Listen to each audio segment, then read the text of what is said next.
सम्माननीय सभापति महोदय, पूज्य गुरुजी गुरुमा वृंद, एठारे उपस्थित थिबा मोर छोट बड़ भाई भौणी तथा मोर सहपाठी और सहपाठीगण, आज आम प्रवासी भारतीय मानक एक दिवस पालन कर टॉपिक होची प्रवासी भारतीय मानकर देश गठन भूमिका। सब भारतीय मानकर देश गठन भूमिका अच्छी, किंतु प्रवासी भारतीय मानक एत गुरुत्व कहीं दि जाए।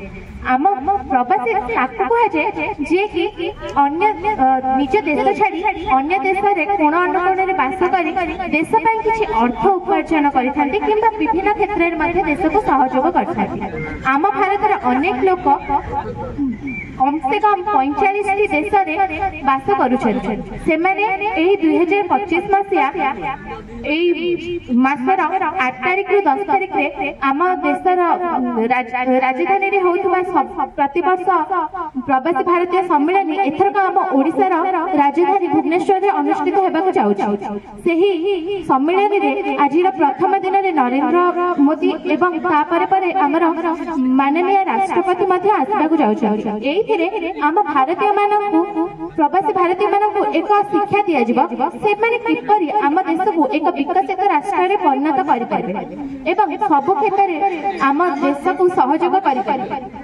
आम देशर कला संस्कृति को से बंचाई रखिपारे। हाँ, से रोना आम देश सत, मात्र जो भी रही आम देश को प्रति क्षेत्र में सहयोग करें, जमीक सोशल मीडिया जरिए आम देश को विकसित करें एवं देशर कला संस्कृति को आग को नहीं पारे। से प्रति वर्ष जनवरी मास 9 तारिख प्रवासी भारतीय दिवस पालन कर वर्ष 8 रु 10 तारिख भुवनेश्वर पालन एपरी एक शिक्षा दिया जोटा कि आम भारत गठन एवं विकसित देश में परिणत कर एक मुख्य भूमिका ग्रहण कर।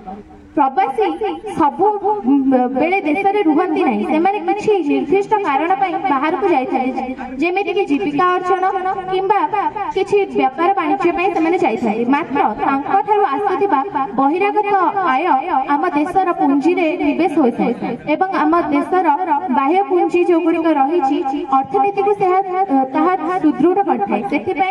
सम्मेलन माध्यम शिक्षा दिया किपरि बाहर रहिले निज देश को न भूली जन्ममाटी से किसी करें एवं आम देश को विकसित कर एक मुख्य भूमिका ग्रहण करें। जय हिंद।